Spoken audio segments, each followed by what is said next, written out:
जय हिंद साथियों। उम्मीद करता हूँ कि आप सभी लोग खैरियत से होंगे, मज़े में होंगे, स्वस्थ होंगे।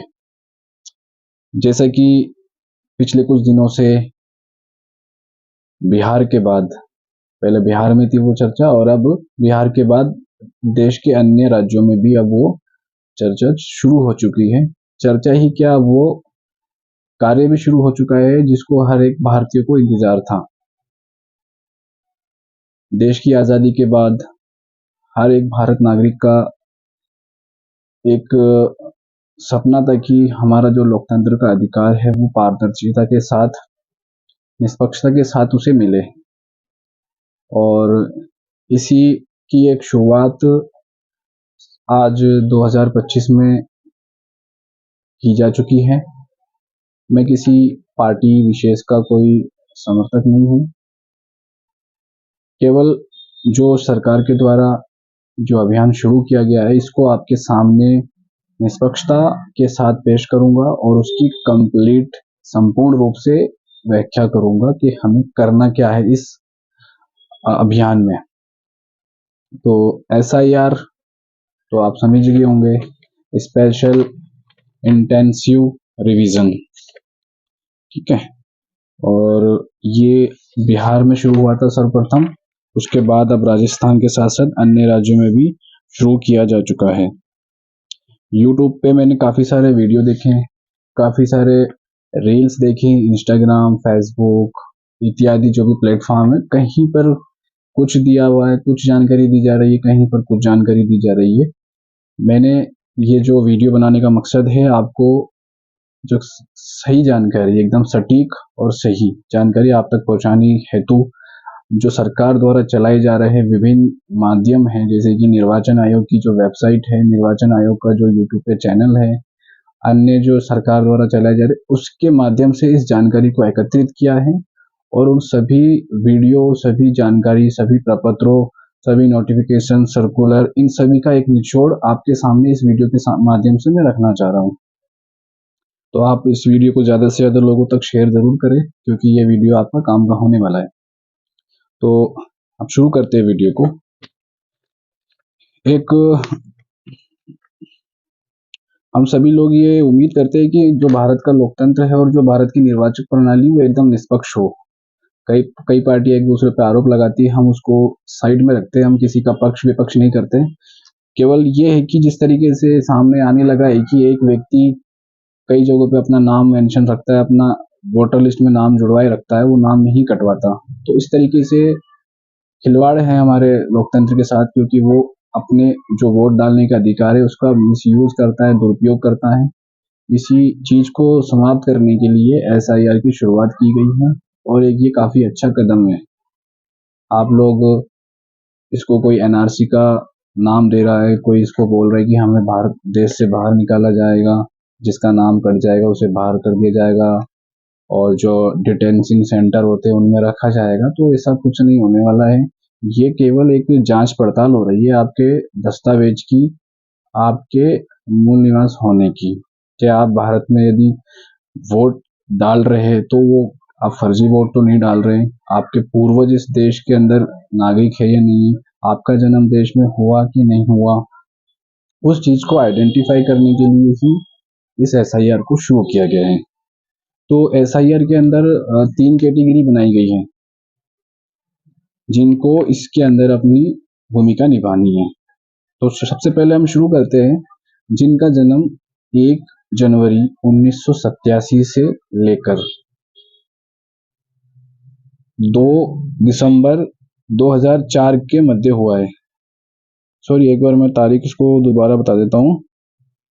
हाँ, 1 जुलाई 1987 से 2 दिसंबर 2004 के बीच जिनका जन्म हुआ है, उनको मैं आपको लिस्ट बताऊंगा कि क्या क्या डॉक्यूमेंट्स वो दे सकते हैं अपने वोट को प्रमाणित करने के लिए, अपना नाम को प्रमाणित करने के लिए, ठीक है। दूसरी लिस्ट है जिनका जन्म 2 दिसंबर 2004 के बाद हुआ है, दूसरी श्रेणी ये आ चुकी है। और तीसरी श्रेणी है 1 जुलाई 1987 से पूर्व वाले जो लोग हैं।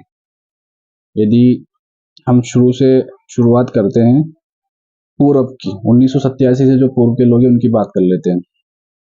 जिनका जन्म 1 जुलाई 1987 से पूर्व का हुआ है, उनको अपनी अपने नाम को प्रमाणित करने के लिए, अपने जन्म स्थान को सिद्ध करने के लिए कुछ डॉक्यूमेंट्स की यहाँ पे लिस्ट दी गई है।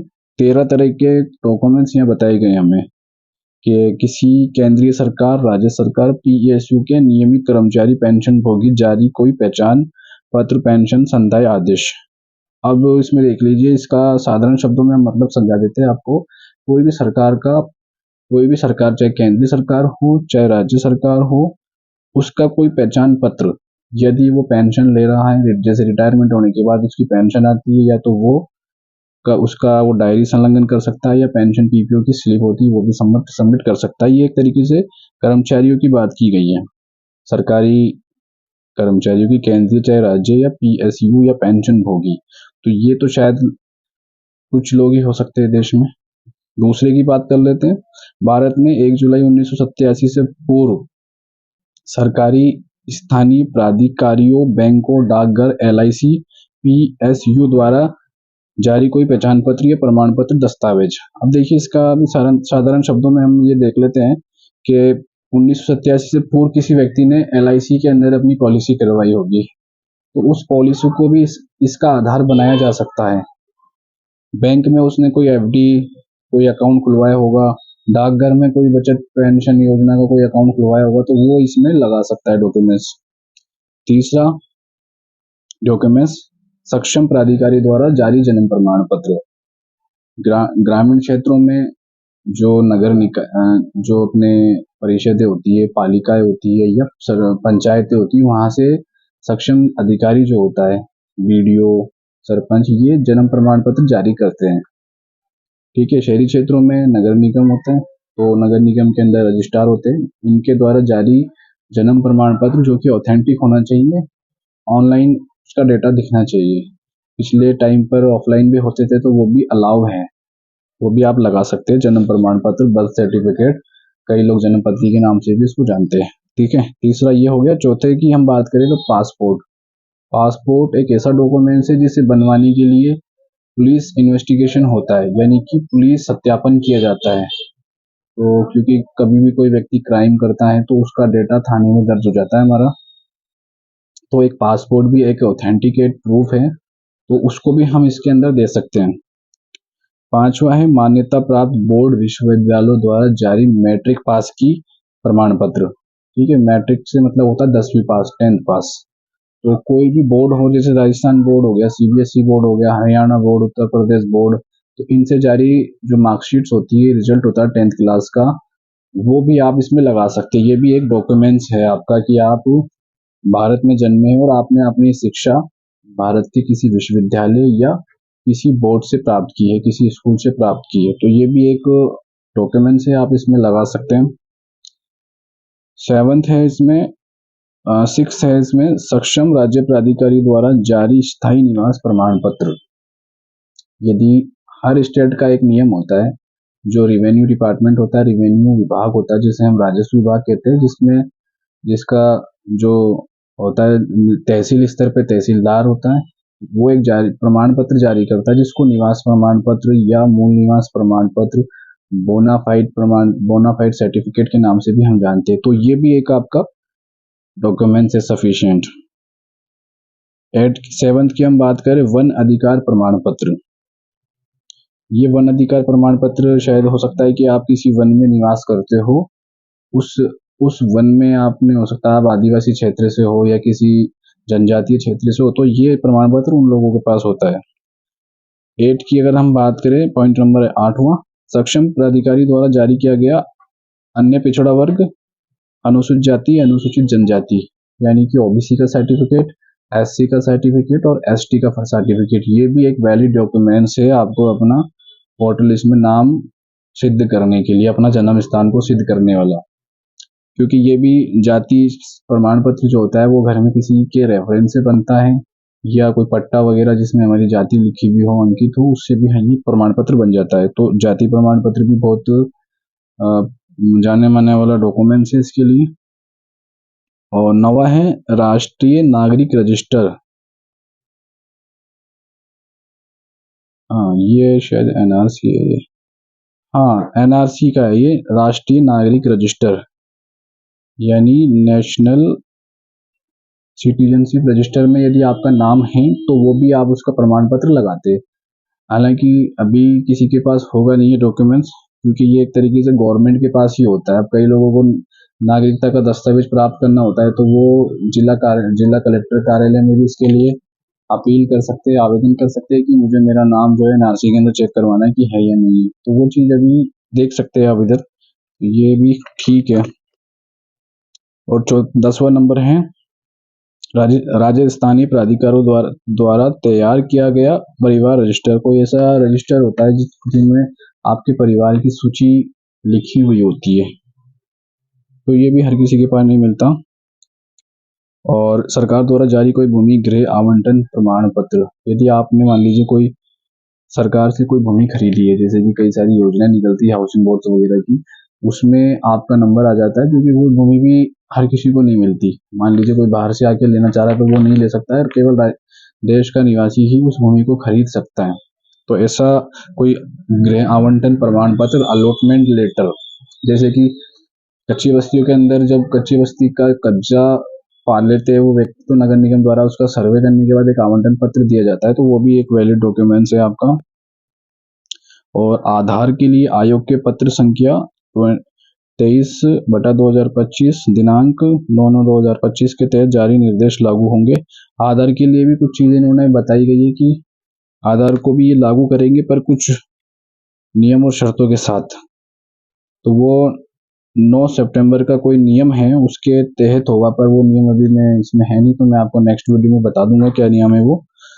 तो और 13वां पॉइंट है, दिनांक 1 जुलाई 2025 के संदर्भ में बिहार के विशेष गहन पुनरीक्षण की निर्वाचक नामावली का अंश। ये अदर स्टेट से लेकर ये अदर स्टेट का पॉइंट है, तो इसको अपन राजस्थान में वो नहीं करेंगे कंसीडर। ठीक है, ये तो हो गई हमारी सारी जानकारी जो इस पेपर पे लिखी हुई है। कई लोग भटकते फिर रहे कि हमें कैसे भरना है, क्या करना है, क्या लगाना है, तो आप जरा सा इसको समझने का प्रयास करें। पीछे बहुत हो सकता है हिंदी भाषा कई लोगों को समझ में नहीं आती, क्योंकि थोड़ी शुद्ध है और थोड़ी साधारण है इसमें। तो इसको समझने के लिए भी मैं आपको एक एप्लीकेशन बता देता हूँ, चैट जीपीटी। एआई का जमाना चल रहा है, तो क्यों हम दूसरों की मदद लेते फिरे। चैट जीपीटी में आप इस चीज को डालें, चैट जीपीटी पूरी आपको जानकारी बता देगा, एबीसीडी सारी इसकी समझा देगा आपको क्या करना है क्या नहीं करना। फिर भी कई लोग इतने एडवांस नहीं है हमारी तरह, तो मैं आपको इस वीडियो के माध्यम से बता रहा हूँ। तो अब इस फॉर्म की बात कर लेते हैं अपन। इस फॉर्म में 3 कॉलम दिए गए हैं। अब कई लोग बोलते हैं हमारा नाम ही नहीं है इसके अंदर। सबसे पहले तो देखते हैं, कई लोग बोलते हैं हमारा नाम नहीं, तो आप ये देखिए सबसे पहले ऊपर ही ऊपर आपका नाम लिखा हुआ है, निर्वाचक इलेक्टर नाम लिखा हुआ है आपका। नाम के नीचे आपकी ईपिक संख्या, आपका पता दिख रहा होगा आपको इसके अंदर। ठीक है, 3 पॉइंट दिए हुए हैं इसके अंदर। एक कॉलम ये है, एक कॉलम ये है और एक कॉलम ये है। 3 कॉलम है, किस तरीके से भरना है हम सब आपको बताने वाले हैं इस वीडियो के माध्यम से। ठीक है, तो ये क्यूआर कोड है। क्यूआर कोड को आप अपने फोन में जो क्यूआर स्कैनर होता है उससे डायरेक्ट स्कैन करके अपनी जानकारी को पोर्टल पे भी एक्सेस कर सकते हैं। जो निर्वाचन आयोग का पोर्टल है उस पर डायरेक्ट आप इसको देख सकते हैं। और अब कई लोग बोलते हैं हमारे पास फॉर्म तो आ गया, ये हमारे पास एक फॉर्म आया है। मैं आपको फॉर्म की भी बता दूं कि आपको 2 फॉर्म मिलने वाले हैं। यदि आपको एक मिला है तो आप अपने बीएलओ से कांटेक्ट करके 2 फॉर्म प्राप्त करें। यदि नहीं देता है बीएलओ तो उसकी शिकायत भी आप कर सकते हैं। उसका भी मैं आपको नंबर बता दूंगा किस नंबर पर शिकायत की जा सकती है उसकी। और यदि फिर भी वो नहीं देता तो आप तो अपने सहूलियत देखें और इसकी फोटोकॉपी आप किसी भी साइबर कैफे से करवा सकते हैं।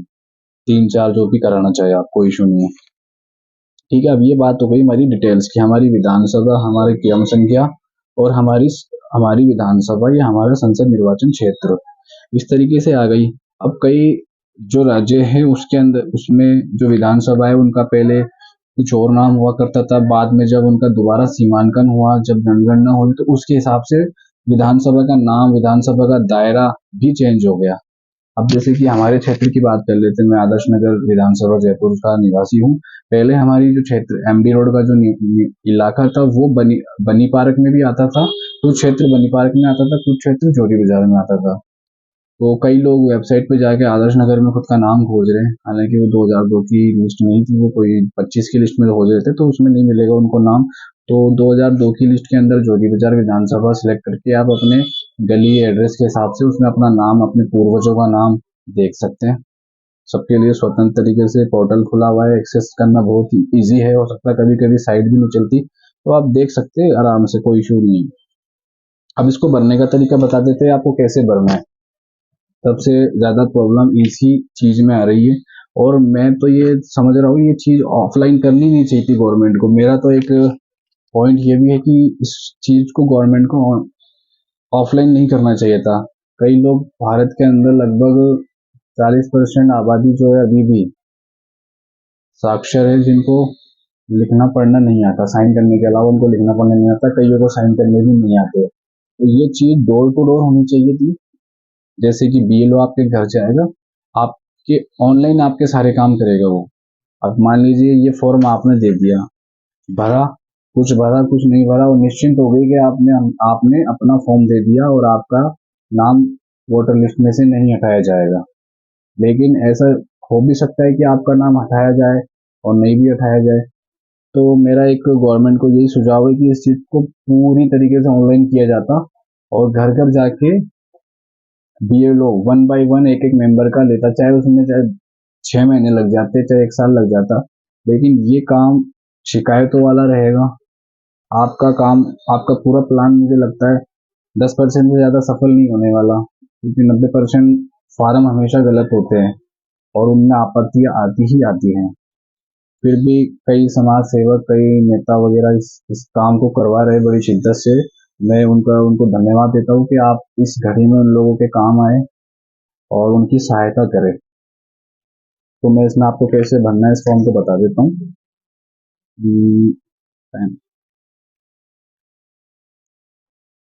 सबसे पहले फर्स्ट कॉलम है जन्म तिथि। यहाँ नहीं भरना हमें, यहाँ पे भरना है सामने। कई लोग क्या इसमें भी भरे जा रहे हैं, तो यहाँ नहीं भरना है हमें, यहाँ अलग से सेपरेट कॉलम दिया हुआ है, तो हम अपनी डिटेल्स को इस कॉलम में भर सकते हैं। जन्म तिथि, या जिस तारीख को आपका जन्म हुआ है। अब कई लोग बोलते हैं कि मेरी वोटर आईडी में अलग है और मेरे आधार कार्ड में अलग है, तो आप, मेरा मानना है कि आप जन्म प्रमाण पत्र वाली डेट ऑफ बर्थ भरे और जन्म प्रमाण पत्र वाली डेट ऑफ बर्थ ही भरे, क्योंकि वो ही एक रियल डेट ऑफ बर्थ होती है आपकी। एक व्यक्ति का दो टाइम पे तो जन्म हो ही नहीं सकता ना। कोई व्यक्ति कहता है कि मेरा जन्म 1 दिसंबर 2005 को हुआ है, और उसी का एक दूसरा डॉक्यूमेंट बना हुआ है जिसमें उसका जन्म 1 नवंबर 2005 को है, तो ये नहीं हो सकता। आप अपने डॉक्यूमेंट्स को सही कराने की आवश्यकता है आपको। अगर आपके आधार में डेट ऑफ बर्थ गलत है, आपके वोटर आईडी में गलत है, आपके पैन कार्ड में गलत है, तो आप उसमें अपने डॉक्यूमेंट्स को तुरंत प्रभाव से सही करवा लें। आने वाले टाइम में आपको परेशानी होने वाली है। हमारी एक फर्म है अलानूर एंटरप्राइजेस, आपको नंबर स्क्रीन पे मिल जाएगी, आप उस नंबर पर कांटेक्ट करके इन सभी सेवाओं का लाभ घर बैठे प्राप्त कर सकते हैं। जो भी चार्जेस है वो आपका चार्ज रहेगा। तो इसको कैसे भरना है मैं बता देता हूँ आपको। पहले सबसे पहले यहाँ आपकी जन्मतिथि भरी जाएगी। जन्मतिथि को किस फॉर्मेट में भरना है, कई लोग क्या करते हैं कि पहले लिख देते हैं 01, फिर उसके आगे लिख देते हैं जनवरी, फिर उसके आगे लिख देते हैं 1999, सन 1999। मतलब अलग से क्या लिखते हैं कि तारीख 1, महीना महीना दूसरा और सन 1999। तो ऐसा नहीं लिखना है, हमें लिखना है, मान लीजिए आपका जन्म 1 जनवरी 2002 को हुआ है, तो आपको 01, बीच में माइनस का निशान या डॉट का निशान भी लगा सकते हैं आप, या खड़ा डंडा जो आता है फ्लैश, वो भी लगा सकते हैं। तो आपको इससे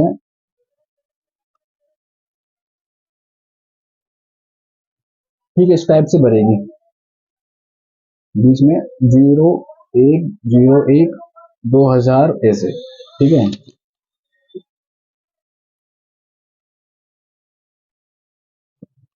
इस टाइप से आपको इसको भरना है। अब इसके नीचे आते हैं हम कॉलम। अब इसमें एक चीज और बताई गई है कि वैकल्पिक। वैकल्पिक का मतलब होता है ऑप्शनल। अब मान लीजिए कई लोग अपने आधार का कंसेंट नहीं देना चाहते, आधार का कंसेंट नहीं देना चाहते, या उनके पास आधार कार्ड नहीं बना हुआ, तो वो चीज यहाँ पे मेंशन है। तो आप यहाँ अपना आधार कार्ड अगर आपके पास है तो आप आधार कार्ड नंबर डाल सकते हैं यहाँ पर, नहीं है तो छोड़ सकते हैं, क्योंकि ये एक वैकल्पिक ऑप्शन है। तीसरा ऑप्शन है मोबाइल नंबर, ये कंपलसरी है। मोबाइल नंबर इसलिए जरूरी है क्योंकि आपको मान लीजिए कल को आपके फार्म में कोई प्रॉब्लम आती है, तो बीएलओ आपको डायरेक्ट संपर्क कर लेगा उस मोबाइल नंबर के माध्यम से। गलत मोबाइल नंबर नहीं लिखना, एकदम सही राइटिंग में सही से मोबाइल नंबर आपको जो चालू रहता है एनी टाइम, जिसपे कभी इनकमिंग कभी बैलेंस की कोई कमी नहीं आती, वैसा मोबाइल नंबर आपको देना है इसमें। अब नीचे लिखा हुआ पिता या अभिभावक का नाम, पिता का नाम आपको यहाँ डालना है। ठीक है, अब यहाँ पर आया है पिता या अभिभावक का ईपिक नंबर। अब लोगों को समझ नहीं आ रहा है यार ईपिक क्या बीमारी है, ईपिक। ठीक है, ईपिक से अगर हम बात करें तो आपको साधारण शब्दों में समझा देते हैं। ईपिक जैसे कि जो हमारे पास आधार कार्ड होता है उसको हम आधार नंबर बोलते हैं, जो हमारे पास पैन कार्ड होता है वो पैन कार्ड नंबर कहलाता है, और जो पहचान पत्र होता है हमारा वोटर आईडी कार्ड होता है उस पे ईपिक नंबर होता है। ईपिक नंबर की मैं आपको थोड़ी सी फुल फॉर्म नहीं बता पा रहा कि क्या है।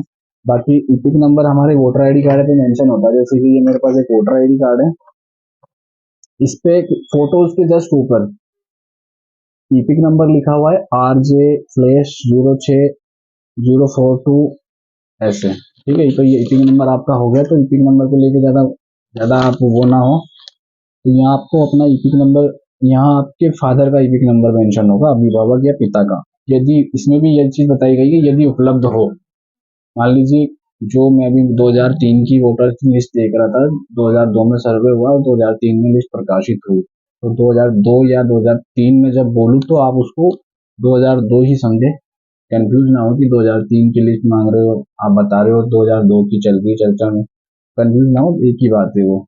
2002 में जब सर्वे हुआ था वोटर लिस्ट का, तो 2003 में जब हमारे मुख्यमंत्री की राजस्थान में चुनाव हुए तो वो लिस्ट उस टाइम पे प्रकाशित हुई थी, तो इस चीज को लेकर भी आप परेशान ना हो। यदि उपलब्ध हो तो उस लिस्ट में मैंने देखा कि कई सारे नामों के आगे ईपिक नंबर नहीं लिखा हुआ, हालांकि उनका नाम लिस्ट में मेंशन है और उन्होंने अपना वोट भी दिया होगा उस टाइम पर, कोई दिक्कत नहीं। अगर नहीं उपलब्ध है तो मत लिखो। उसके बाद माताजी का नाम लिखना है आपको, अपनी मदर का नाम लिखना है, अपनी अम्मी का नाम लिखना है ना, इस वाले ऑप्शन में। उसके बाद आपको अपना अम्मी का ईपिक नंबर यदि उपलब्ध है तो, ठीक है। उसके बाद किसी की शादी हो गई हो तो उसकी पत्नी का नाम आ जाएगा, इसमें भी चीज लिखी हुई यदि लागू हो तो, यदि शादीशुदा है तो लिख दे, नहीं है तो शादीशुदा मत लिखें। और उसके नीचे पत्नी या पति का ईपिक नंबर, ठीक है।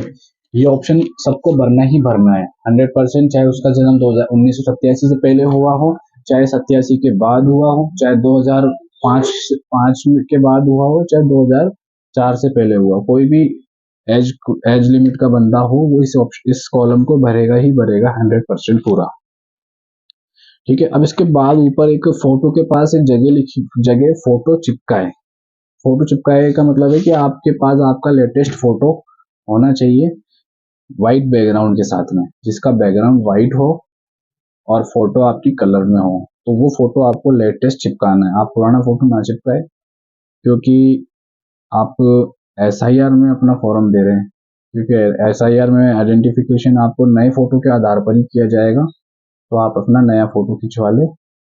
हमारे ऑफिस में भी इसकी सुविधा है, अर्जेंट फोटो 5 मिनट में खींच कर दिए जाते हैं। अब कॉलम नंबर 2 की हम बात कर लेते हैं। कॉलम नंबर 2 में लिखा हुआ है अंतिम विशेष गहन पुनरीक्षण की निर्वाचक नामावली में निर्वाचक का विवरण। ठीक है, हाँ, अब देखिए ये कॉलम उसको भरना है जिसका नाम, जो अंतिम एसआईआर हुआ था अपने राजस्थान के अंदर, मैं राजस्थान के पॉइंट ऑफ व्यू से बात कर रहा हूँ, 2002 में जब एसआईआर हमारे राजस्थान में हुआ था, उसका नाम यदि वोटर लिस्ट में है, जैसे मान लीजिए आपका जन्म 1980 को हुआ, तो जाहिर सी बात है आपका 2002 में नाम होना निश्चित है, क्योंकि जब हम 1986 के जब पैदा जब हम हुए तो हम 18 साल के हो गए थे लगभग 1998 के आसपास, है ना। 1980 में जब हमारा जन्म हुआ तो 18 साल के हम 1998 में हो गए थे, और 18 के जब हुए तो हमारा नाम वोटर लिस्ट में जुड़ गया था उस टाइम पर ही। हमारे चुनाव हुए थे 1900, हाँ 98 में हुआ था, हाँ इलेक्शन 98 में हुआ था, फिर उसके बाद 2003 में हुआ। तो 1980 वाले या 1987 से पहले वाले जो व्यक्ति है उनका नाम 2002 की लिस्ट में होना चाहिए। अगर नहीं है तो फिर वो अपने फादर वाली लिस्ट भरे, फादर वाला कॉलम भरे। तो इसमें निर्वाचक का नाम तो खुद का आएगा, यानी कि जिसके नाम से लिस्ट जारी गई, जिसका फोटो लगा हुआ है, वो अपना नाम यहाँ भरेगा। ठीक है, यदि उसका जन्म 1987 से पहले हुआ है और उसका नाम वोटर लिस्ट में 2002 वाली सर्वे सूची में है, उसका ईपिक नंबर उस लिस्ट में से उठा के डालना है। हो सकता है पहले आरजे वाली सीरीज चला करती थी, फिर उसके बाद एमसीएन वाली चली, यानी कि आरजे से शुरू होने वाला नंबर था पहले, फिर उसके बाद एमसीएन से शुरू हुई, अभी डब्ल्यू से नंबर आ रहा है। तो आपका मान लीजिए 2002 में आरजे वाला है या एमसीएन वाला है, तो आप वही भरे यदि आपके पास उपलब्ध है तो, नहीं है तो खाली छोड़ सकते हैं, कोई दिक्कत वाली बात नहीं है। रिश्तेदार का नाम, अब रिश्तेदार का नाम, आप यदि लेडीज है, आप अगर महिला है तो आपके पति का आएगा या पिता का आएगा। यदि आप जेंट्स हैं तो आपके पिता का आएगा या आपकी पत्नी का आएगा। तो यहाँ रिश्तेदार का नाम डालना है।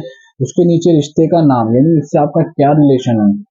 अगर आप महिला है शादीशुदा तो आप यहाँ पति लिख दें, पति पति लिखना है, हस्बैंड लिख सकते हैं। यदि आप जेंट्स है तो आप फादर भी लिख सकते हैं, या फिर फादर ही लिखेगा जेंट्स तो, पत्नी नहीं लिखेगा। सन ऑफ में हमेशा फादर का ही नाम लिखा जाता है, पत्नी का नहीं लिखा जाता है ना। तो यहाँ आपका जिला जयपुर, मैं जयपुर से हूँ तो मैं जयपुर भरूंगा यहाँ पे। यहाँ मेरे राज्य का नाम है, राजस्थान से हूँ मैं राजस्थान भरूंगा। और यहाँ विधानसभा निर्वाचन क्षेत्र का नाम। अब यहाँ पे जो आपकी विधानसभा है, जो ज्योति बाजार है, बनी पार्क है, मालवीय नगर है, पुरानी विधानसभा की बात कर रहा हूँ मैं, तो यहाँ पुरानी पुरानी ही लिखनी है अपन को, नई नहीं लिखनी। जैसे अभी जयपुर के अंदर अपने किशनपोल, आदर्श नगर, हवा महल, ये नाम चल रहे, तो ये नाम लेटेस्ट है, अपने को पुराने भरने हैं। तो यहाँ पर आपकी विधानसभा, जैसे जोगी बाजार है मेरी, तो मैं जोगी बाजार लिख देता हूँ यहाँ पर।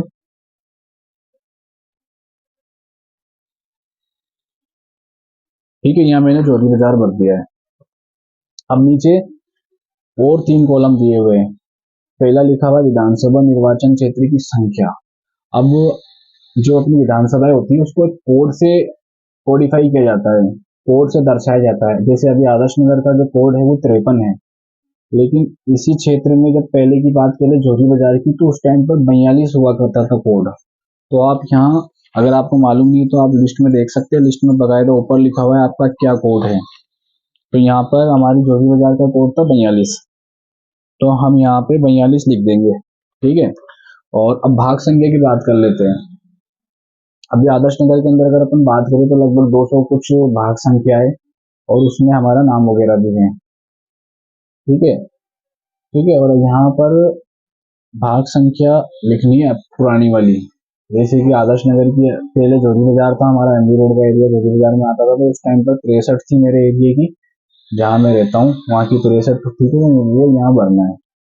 और क्रम संख्या, उस लिस्ट के अंदर आपका नंबर कौन से क्रम पर है, जैसे 1 2 3 4 5 6, तो आपका नंबर मान लीजिए 5वें क्रम पर है, तो आप यहाँ 5 क्रम डालोगे तो क्रम संख्या 5 लिखेगी।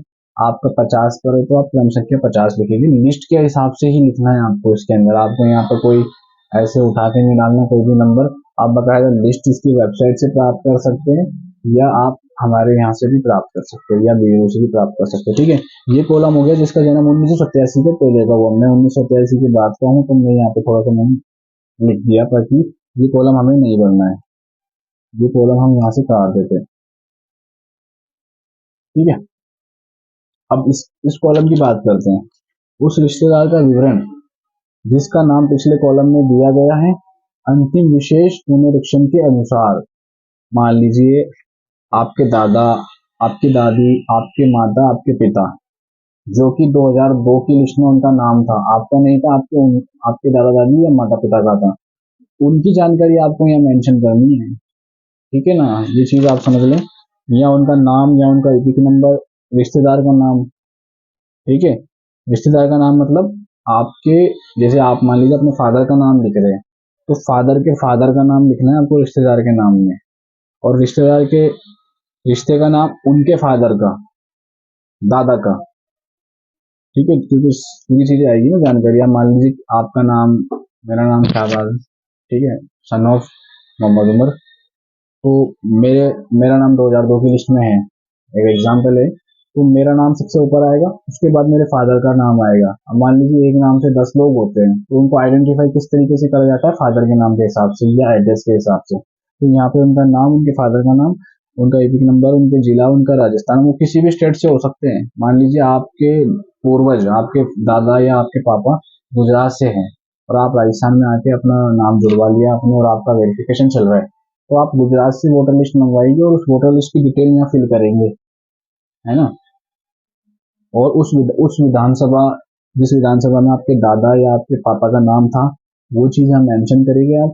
और यहाँ पे भाग संख्या और यहाँ पे क्रम संख्या, किस क्रम संख्या पे उनका नाम है। अब इसके नीचे भी 3 पॉइंट दिए हुए हैं। उपयुक्त निर्वाचक ने स्वयं में परिवार का सदस्य होने के नाते किसी अन्य देश की नागरिकता अर्जित नहीं की है। मैं किसी देश का नागरिक नहीं हूँ, ये चीज़ यहाँ मेंशन की हुई है।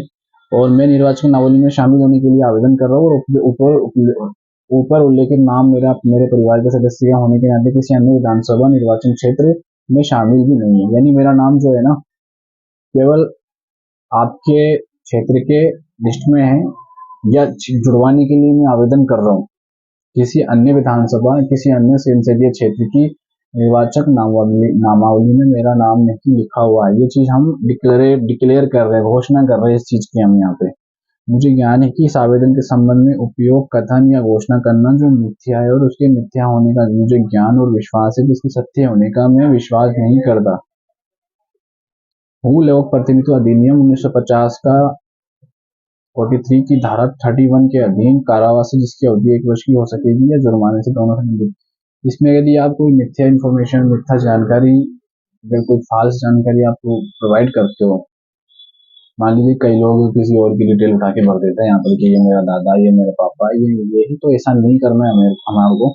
इसके अंदर दंड का प्रावधान किया गया है, जो कि लोक प्रतिनिधित्व अधिनियम 1950 की धारा 31 के अधीन आपको 1 वर्ष के कारावास से जो है दंडनीय अपराध होगा, जुर्माना वगैरह भी लगाया जा सकता है। और उसके नीचे एक लाइन दी हुई है, निर्वाचक या परिवार के किसी अन्य वयस्क सदस्य का नाम लिखना है, यहाँ पे साइन करने हैं आपको, सिग्नेचर कई लोग ना यहाँ कर रहे हैं बीएलओ वाली जगह पर, तो यहाँ हमें नहीं करना है कदापि सिग्नेचर। जैसे कि मैं यहाँ मेरे साइन कर देता हूँ, तो आपको इससे ज्ञात हो जाएगा कि कैसे साइन करना है। ठीक है, ये पूरा फॉर्म हमारा कंप्लीट हो चुका है, हालांकि मैंने किया नहीं, लेकिन समझाने में मैंने आपको पूरा बता दिया कैसे क्या करना है। इसके बावजूद भी यदि आपको कोई समस्या रहती है तो आप बेझिझक, मेरे नंबर है 7690880468, इस पे आप कांटेक्ट कर सकते हैं। समय जो रहता है हमारा 11 से लेकर शाम को 7 बजे तक रहता है। यदि कॉल नहीं उठाया जाता तो आप हमें व्हाट्सएप पे कर सकते हैं, आपकी पूरी सहायता की जाएगी, बिल्कुल ना। तो घबराने वाली कोई बात नहीं है। ये अभियान 4 नवंबर से शुरू हो चुका है और 5 या 4 दिसंबर तक चलने वाला है। उसके बाद मैं आपको एक चीज कंफर्म कर देता हूँ, SIR का शेड्यूल है।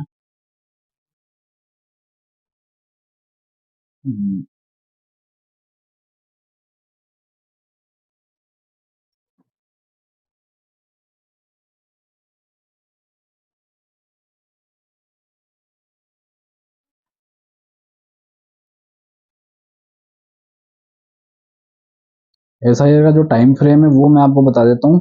कई लोग इस भ्रांति में है कि ये तो भाई सब साल भर चलने वाला प्रोग्राम है, साल भर तक हमें कोई टेंशन नहीं, कोई फिक्र नहीं है, तो ये चीज आप इस चीज में ना रहे बिल्कुल भी। हाँ, देखिए जो इसका जो नोटिफिकेशन आया था ना, वो आया था प्रिंटिंग और ट्रेनिंग 28 अक्टूबर से 3 नवंबर तक चली थी इनकी। बताया गया था इसके लिए सरकार ने काफी सारे वो चलाए थे, अखबार के माध्यम, न्यूज मीडिया के माध्यम से आपको सूचना दी थी कि हम ये प्रोग्राम शुरू करने वाले हैं। और house to house enumeration phase जो चला है इसका, वो 4 नवंबर से 4 दिसंबर तक चलेगा। 4 नवंबर से शुरू हो चुका है और 4 दिसंबर को वो समाप्त हो जाएगा। यानी कि अंतिम बार जो बीएलओ आपके घर आएगा वो 4 दिसंबर तक ही आएगा। तो आप ऐसा ना समझिए कि आपने फॉर्म तो ले लिया और आप उसको भरकर 3 महीने बाद, 2 महीने बाद जमा करवाइए, तो आप इस क्रांति में ना रहे। तो आप अति शीघ्र इस फॉर्म को भर लें, जो भी दस्तावेज इसके साथ रिक्वायर्ड है वो आप जमा करा लें। कई लोग पहचान पत्र की कॉपी, आधार कार्ड की कॉपी लगा रहे, पर ऐसा मैं मानता हूँ कि ये हमें जरूरत ही नहीं है इसकी, हमें तो सिर्फ डिटेल डालनी है अपनी। बाकी जो बीएलओ उसको ऑनलाइन करेगा ना अपने सिस्टम से, वो कर लेगा उस डिटेल के आधार के ऊपर। तो आपको तो अपना डॉक्यूमेंट्स के आधार पर इस चीज को भरनी है। डॉक्यूमेंट्स तो शायद नहीं लगाने हैं आपको ना, क्योंकि डॉक्यूमेंट्स तो ऑलरेडी गवर्नमेंट के पास है आपके। केवल वो आइडेंटिफाई कर रहे हैं आपके फादर को, आपके पूर्वज को, आपका नाम पुरानी लिस्ट में था या नहीं था, उस चीज को आइडेंटिफाई ये लोग कर रहे हैं। तो 4 नवंबर से 4 दिसंबर तक का हमारा ये समय रहने वाला है। उसके बाद जो publication of draft election roll है, यानी जो सार्वजनिक निर्वाचक नामावली का प्रकाशन होगा, यानी जो एक ड्राफ्ट रूप में होगी, फाइनल नहीं होगी वो लिस्ट, एक ड्राफ्ट रूप में होगा, यानी कि एक कच्चा चिट्ठा जो इस फॉर्म के बाद, इनुमरेशन फॉर्म के बाद जो लिस्ट जारी की जाएगी, कच्ची कच्ची उसको आप अंतिम ना माने, वो केवल एक ड्राफ्ट है, वो 9 दिसंबर को आएगा। यानी कि जैसे कि हम लोग इलेक्शन में वोट डाल कर आते हैं और हमें इंतजार रहता है कि इस कैंडिडेट का रिजल्ट इस तारीख को आएगा, उसी तरीके से आपको भी उस डेट का इंतजार रहना चाहिए, 9 दिसंबर का। राजस्थान के अंदर 9 दिसंबर का रहेगा, तो आप 9 दिसंबर तक ये चीज कर लें। उसके बाद उस पे अगर आपको मान लीजिए कोई त्रुटि वगैरह लग रही है, तो मान लीजिए आपको लगता है मेरा नाम कट गया या मेरे ये हो गया वो हो गया, तो उस चीज पे आपको आपत्तियां भी गवर्नमेंट ने मांगी है, निर्वाचन आयोग ने। उसके ऊपर आप अपना दावा प्रस्तुत कर सकते हैं, अपनी आपत्तियां डाल सकते हैं। वो आपत्तियां डालने के लिए भी आगे बताया जाएगा किस तरीके से आपको अपनी आपत्तियां देनी है, लिखित रूप में देनी है या ऑनलाइन देनी है या बीएलओ के माध्यम से देनी है, वो चीज भी बताई जाएगी। 9 दिसंबर से लेके 8 जनवरी तक चलेगी ये चीज, 9 दिसंबर 2025 से 8 जनवरी 2026 तक उस चीज का चलने वाला है फेज, ठीक है। और 9 दिसंबर से 31 जनवरी जो लोग छूट जाएंगे उनको आपत्तियों के साथ साथ सुना भी जाएगा और उनका वेरिफिकेशन भी जाएगा। सपोज कीजिए मेरा नाम लिस्ट में से काट दिया, कि कुछ भी एनीवन रीजन हो सकता है, तो आप जाइए, आपको मौका दिया जाएगा। ये नहीं कि ये तानाशाही वाला शासन है, तो ऐसा कदापि ना समझे आप। आपको पूरा अपना अधिकार है अपनी आवाज उठाने का, अपना पक्ष रखने का।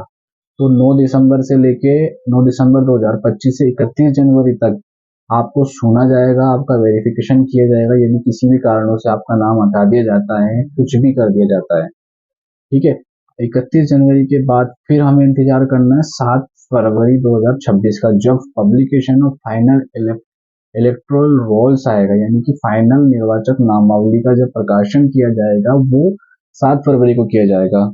तो इस चीज के लिए भी, जैसे कि हम जब कॉलेज में थे तो हम अपने रिजल्ट के लिए बड़ा इंतजार करते थे, जब नोटिस बोर्ड पर हमारा रिजल्ट चिपका दिया जाता था कि आप इस नंबर से पास हो, वैसे ही आमजन का भी रवैया रहने वाला है। आमजन भी इस तरीके से इंतजार करेगी कि भाई मेरा नाम चेक करो आया कि नहीं आया। तो फिक्रमंद रहे आप इस चीज के लिए। 7 फरवरी इस प्रोग्राम का अंतिम डे होगा। इसके बाद जैसे नॉर्मल चलता है वैसे चलेगा। कई लोग बोलते हैं कि मेरी वाइफ ससुराल में पीयर में है और उसका वोट पीयर में, उसकी जो लिस्ट है एसआईआर का जो फॉर्म आया है वो पीयर में आया है, तो मैं यहाँ कैसे नाम लड़ा लूँ उसका। तो आपसे मैं यही कहूंगा कि आप उसका वेरिफिकेशन पीयर में करवाएं। यदि वो पीयर में है तो वहाँ पे उसका नाम ना कटवाए। अभी कई लोग बोल देते हैं कि अभी इसकी तो शादी हो गई, तो फिर वो बीएलओ क्या करता है, उसका नाम काट देता है, उसका फिर एसआईआर में वेरिफिकेशन ही नहीं होता। तो अभी वो अपने पीयर से वेरिफिकेशन करा ले। जब वेरिफिकेशन कंप्लीट हो जाए, जब 7 फरवरी को जब आपकी लिस्ट प्रकाशित हो जाए, तो उसके बाद आप उसका नाम अपने ससुराल में ट्रांसफर करवा ले या जुड़वा ले, जैसे आपको उचित लगे, ठीक है। इस तरीके से आप अपना इस चीज को कर सकते हैं। और हमारे द्वारा भी एक पहल की गई है आप लोगों के लिए, ऐसे लोग जिनके पास फॉर्म नहीं पहुंचा है, ठीक है, और जो बिजी रहते हैं, जो किसी अन्य स्थानों पर अभी निवास कर रहे, काम के लिए गए हुए हैं किसी अन्य, मान लीजिए किसी ने कुछ, मतलब कोई भी एनीवन रीजन हो सकता है कि आपका एसआईआर फॉर्म नहीं भरा जा रहा। आप, हो सकता है कि कोई किसी मोहल्ले में 10,000 लोग रहते हैं, तो एनी टाइम 10,000 लोग उपलब्ध ही रहे। किसी को कुछ ना कुछ काम पड़ता रहता है, कोई काम के सिलसिले में देश से बाहर चला जाता है, कोई अन्य राज्यों में काम करने के लिए चला जाता है, तो वो एसआईआर का फॉर्म प्राप्त नहीं कर सकते। तो इन लोगों के लिए हमने सुविधा शुरू की है कि अब ये सुविधा तो निर्वाचन आयोग ने शुरू करी है कि कोई भी व्यक्ति जाकर वेबसाइट के माध्यम से अपना ऑनलाइन एनुमरेशन फॉर्म को भर सकता है, एसआईआर फॉर्म को भर सकता है। तो इसको बढ़ावा देने के लिए हमने भी इस सेवा को अपने सेंटर पे शुरू कर लिया है, जो कि चार्जेबल रहेगी, जिसका हमने एक चार्ज फिक्स किया है। आप कांटेक्ट कर सकते हैं हमसे 7690880468 पर। तो मैं तो मानता हूँ कि आप लोग ऑफलाइन भी दे, ठीक है, और जिन्होंने ऑफलाइन दे दिया वो ऑनलाइन का कोशिश ना करें। और जिसको लगता है कि यार गवर्नमेंट की कार्यप्रणाली पर सवाल उठ सकते हैं, मान लीजिए आपने लिस्ट बना दी और लिस्ट बनने के बाद भी आपको ये विश्वास है कि भैया गवर्नमेंट तो अपने तरीके से काम करती है और आपने पेपर दे दिए और रद्दी में चले जाएंगे, तो मैं इसकी कोई आलोचना नहीं करूँगा। आप समझदार हैं कि मेरा इशारा किस तरफ जा रहा है। जिस तरीके से गलतियाँ होती है, ठीक है, जैसे कि मोहम्मद को कुछ और लिख दिया जाता है, मोहम्मद को शॉर्ट में लिख दिया जाता है ना। शाहीना को शाहीन कर दिया जाता है, राम प्रकाश को राम अवतार कर दिया जाता है, घनश्याम को कुछ और कर दिया, मतलब नाम का एक स्पेलिंग का, नाम का इस तरीके से चलता है गवर्नमेंट के सिस्टम के अंदर। क्योंकि सरकारी काम है, आप समझ ही रहे होंगे, क्योंकि प्राइवेट में तो थोड़ा सा प्राइवेटी पे लिया जाता है और थोड़ा सा उसके ऊपर नजरें भी रखी जाती है। और सरकारी काम सरकारी तरीके से होता है। फिर भी मैं, क्योंकि सरकार की जो कार्यप्रणाली है वो काफी बदल चुकी है जब से ये आधुनिक हुआ है, जब से ये चीजें डिजिटल की गई है, हर चीज सिस्टम से चल रही है गवर्नमेंट की। फिर भी मैं ये मानता हूँ, ये जो फॉर्म जब आप भर के दोगे ना, तो इसके अंदर कई लोग बहुत सारी गड़बड़ियां करेंगे। हो सकता है, मान लीजिए आपने जो लिखी है राइटिंग है आपकी कुछ और दर्शाती हो, आपने लिखा कुछ और कुछ वो दर्शा रही हो आपकी राइटिंग्स, राइटिंग का भी एक वो हो सकता है। तो आप ऑनलाइन का भी सहारा ले सकते हैं, है ना, ऑनलाइन का भी सहारा ले सकते हैं इसके लिए। और बस इतना ही था मेरा आप सभी के बीच में आने का मकसद। तो उम्मीद करता हूँ कि आप सभी जानकारी समझ रहे होंगे और इस वीडियो को ज़्यादा से ज़्यादा लोगों तक शेयर ज़रूर करें। मोबाइल नंबर आपको स्क्रीन पे दिए हुए हैं। जय हिंद, जय भारत।